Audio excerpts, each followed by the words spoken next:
ဒါ BTS RE ဒါတင်နေမဲ့ကွန်ဒိုတမနစ်ဘလန်ရှာရတယ်ကွန်ဒိုအောက်ကိုဆင်လိုက်ရောက်နေ BTS RE ကအစင်တင်ဆောက်ကြုံနေမယ်ပြီးတော့ကိုပါချင်တဲ့ဘယ်ညာမဆိုBTS RE ကအချိတ်တို့တွင်းနဲ့ပို့ဆောင်ပေးမယ်ပြီးတော့ traffic jam တို့ကတ်တာတို့စိတ်ပူစရာမလိုတော့တဲ့နေရာမျိုး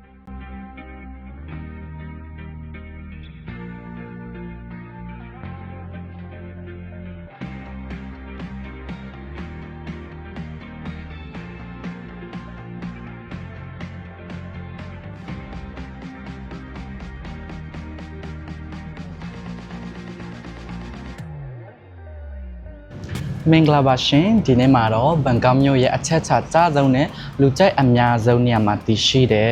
luxury lifestyle ကိုအပြည့်အဝပေးစွမ်းနိုင်မဲ့ Noble Around RE နဲ့မိတ်ဆက်ပေးချင်ပါတယ်ပထမဆုံးအနေနဲ့ RE area ဟာဘာလို့ဒီလောက်နာမည်ကြီးပြီးလူကြိုက်များရတာလဲဘာလို့လဲဆိုတော့ RE ရဲ့ area ဟာခင်မီအစင်းမြင့် lifestyle နဲ့ဒီသဘာဝပတ်ဝန်းကျင်အေးချမ်းမှုကိုပေါင်းစပ်ထားတဲ့နေရာမျိုးပဲဖြစ်ပါတယ်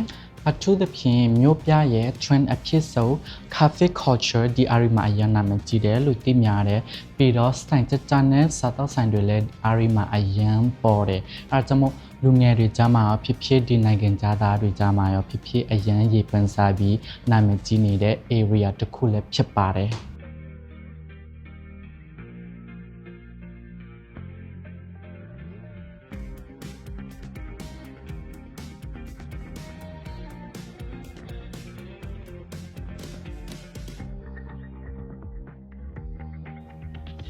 အခု Alexa လိုက်ပြပေးမဲ့ခန်းကတော့ combine unit ဖြစ်တယ်နော်နှစ်ခန်းကိုတစ်ခန်းပဲဆက်ပြီးတော့ပေါင်ထားတာအဲ့ဒါ64 square meter ကျယ်ဝန်းတယ် like it ဒီခန်းရဲ့ဝဝင်ချင်မှာပဲညာဘက်ချင်မှာဆိုရင် shoe cabinet လေးထားလို့ရမယ်ပြီးတော့ဘယ်ဘက်ချင်မှာကတော့ဒီ bar လေးပေါ့နော်ထိုင်ပြီးတော့သမင်းစားလို့ရတယ်စကားပြောလို့ရတယ် AC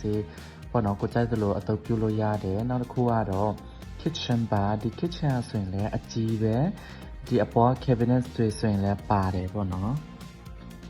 ဟုတ်ကဲ့ပါဒီဘက်ချမှာဆိုရင်တော့ dining table လေးရှိမယ်သူကတော်တော်ကြီးတော့6ရောက်လောက်ထိုင်လို့ရတယ် AC ပဲเนาะခဏရလည်းဒီမှာပဲ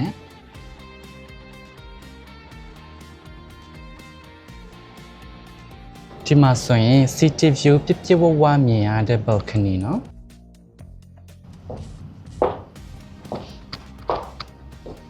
ဒီဘက်ချမှာဆိုရင်တော့ living room ကြကြဝဝလေးရှိတယ်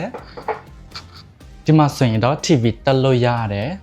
living room မှာပဲနောက်ထပ် balcony တစ်ခုထပ်ရှိသေးတယ်เนาะ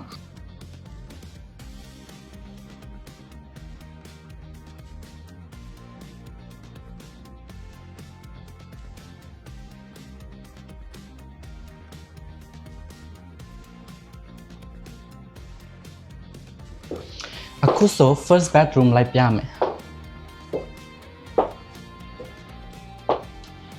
first bedroom မှာလဲလေသူ့မှာသူ့ balcony နဲ့ရှိတယ်နော် balcony အခုဆို3ခုရှိပြီနော်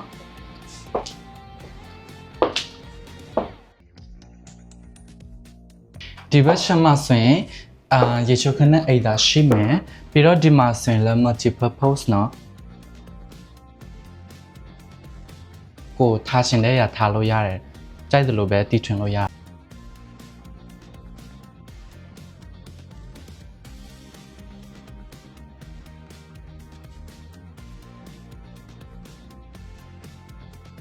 ကဲအခု Alexa second bedroom လိုက်ပြမယ်ဒီ second bedroom ဟာဆိုရင် master bedroom လို့လည်းပြောလို့ရတယ်ဘာလို့လဲဆိုတော့အဲ့ဒါနောက်ထပ်တစ်ခန်းကဒီဘက်မှာထားတာပေးတဲ့အခန်းထဲမှာပဲเนาะပြီးတော့ဒီမှာလည်း balcony နောက်တစ်ခုပါတယ်စုစုပေါင်း balcony ၄ခု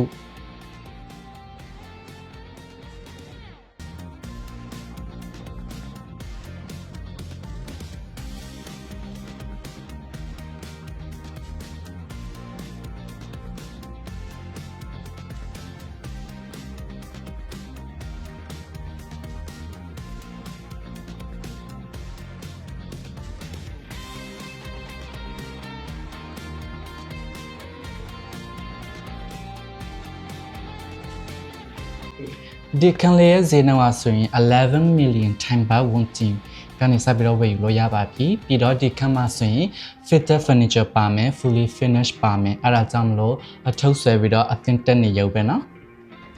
နောက်တစ်ခန်းအနေနဲ့43 square meter ကျယ်ဝန်းတဲ့ one bedroom plus လိုက်ပြမယ်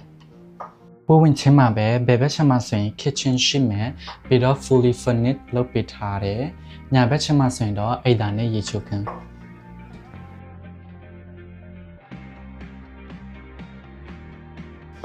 ဒီဘက်ကလည်းထွက်လို့ရတယ်ဝင်လို့ရတယ်ဒီဘက်မှာဆိုရင်တော့ walk-in closet လိုမျိုးပေါ့နော်ဒီဘက်ချက်မှာဆိုရင်တော့ living space ရှိမယ်ပြီးတော့ဘေးမှာဆိုရင် dining table ထားလို့ရတဲ့နေရာရှိတယ်တော်တော်ကျယ်ဝန်းရှိတယ်ပြီးတော့ fully furnished လည်းလုပ်ပေးထားတဲ့ cabinet ပါတယ်ဒီအခန်းရဲ့ bedroom ကိုလိုက်ပြမယ်ဒီမှာလေကိုယ့်ရဲ့ bedroom ရဲ့ view အရန်လာတယ်ကြည့်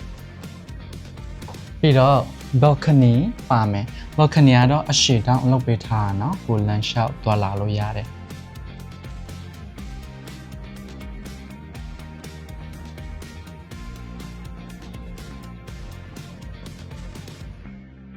ပြီးတော့နောက်ဆိုတော့ကိုကဟုတ်ခနာ Alexa ကအဲ့ဒါကနေဒီဘက်ဝင်လာတယ်ဟုတ်လားဒီဘက်ကနေလည်းအဲ့ဒါသွားလို့ရတယ်နောက်ဆုံး highlight အနေနဲ့ဒီဘက်ဒါကတော့ plus room ပေါ့နော်ကိုဘယ်လိုပဲအတုပ်ပြုတ်ချင်အတုပ်ပြုတ်လို့ရတယ်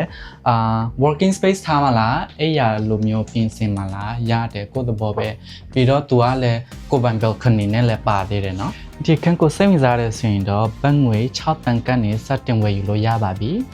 โอเคနောက်ဆုံးခန်းနေနဲ့34 square meter ကျယ်ဝန်းတဲ့အခန်း type လေးပဲဖြစ်တဲ့ one bedroom အခန်းပါဝင်ချင်းမှပဲညာဘက်မှာဆိုရင် kitchen ရှိမယ် fully furnished ရှိမယ်ဘယ်ဘက်မှာဆိုရင်တော့ dining table လေးရှိမယ်ဒီနားလေးမှာပဲ living room လေးရှိမယ် living room ဆိုလဲတော်တော်ကျယ်ဝန်းရှိတယ်တက်တောင့်တက်တာရှိတယ်ပြီးတော့ဒီဘက်မှာဆိုရင်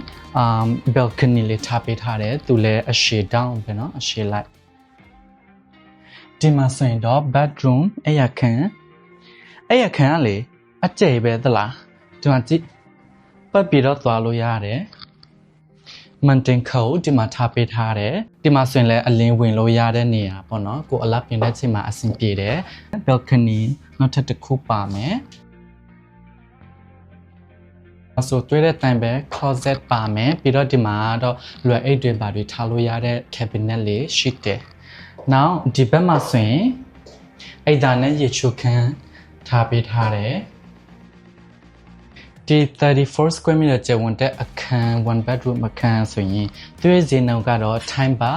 5 million ကနေစတင်ပြီးတော့ဝယ်ယူလို့ရပါတယ် proud to present ဒီ project ရဲ့သူရဲ့ signature ဆိုရင်ဒီ rooftop pool မှာကို360 degree view မြင်တွေ့လို့ရတယ်မြို့ပါရဲ့ပတ်လည် view ကိုလည်းမြင်တွေ့လို့ရတယ်အဲ့ဒါကြောင့်လို့ဒီ rooftop ရဲ့ pool ကလည်းအရန်ပဲအမိုင်းစားเนาะအခုဒီဖူရဲ့အပေါ်ထပ်မှာ gym လိုက်ပြမယ်သူကတော့အမြင့်ဆုံးထပ်ပဲအခုဆိုရင်ကျွန်မ gym ထပ်မှာဖြစ်ပါတယ် luxury အတိုင်းပဲတော့သူကတောက်ထားတဲ့ပစ္စည်းကိရိယာဆိုရင် techno gym တကယ်အကောင်ဆုံး gym ရဲ့ပစ္စည်းကိရိယာပဲဖြစ်တယ်ပြီးတော့ဒီ gym မှာဆိုရင်လေ360 view လည်းရအောင်နော်ပတ်လည်းရှာပြီးတော့ကစားလို့ရတယ်အရန်ပဲဘယ်လိုပြောမလဲrelaxing vibe ရတယ်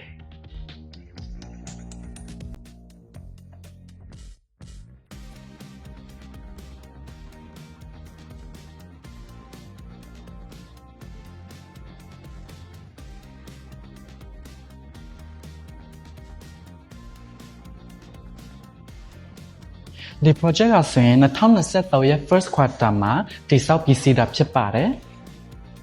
ဒီ project ရဲ့ပတ်လည်မှာဆိုရင်လူကြီးမင်းတို့ရဲ့နေ့စဉ်လူနေမှုဘဝကိုပို့ပြီးတော့လွယ်ကူစေမယ် nearby location တွေလည်းအများကြီးရှိပါတယ် transportation ဘက်ပိုင်းမှာဆိုရင်ခုနပြောသလိုပဲ BTS RE နဲ့2မိ